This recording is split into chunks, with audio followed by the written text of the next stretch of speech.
नमस्कार. ओळखले काय मला? आम्ही सावित्री ज्योतिबा फुले बोलते. ज्ञान नाही, विद्या नाही, बुद्धी असूनही चालत नाही, त्यास मानव म्हणावे काय? हो, मी सावित्री ज्योतिबा फुले बोलते. मी 9 वर्षाची होते तेव्हा माझा विवाह ज्योतिबा फुले यांच्याशी झाला आणि माझ्या शिक्षणाचा श्री गणेशा झाला.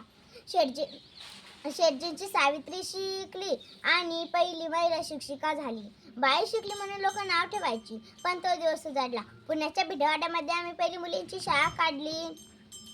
रस्त्याने येताना जाताना लोक शेंद गटगोटे मारायचे.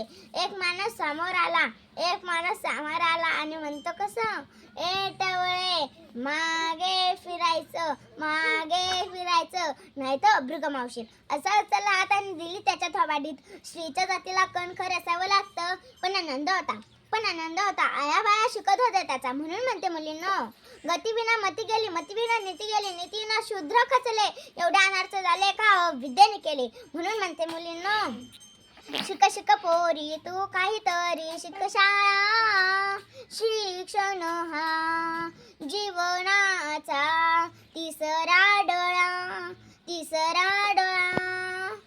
मी सावित्री मी सावित्री बाई फुले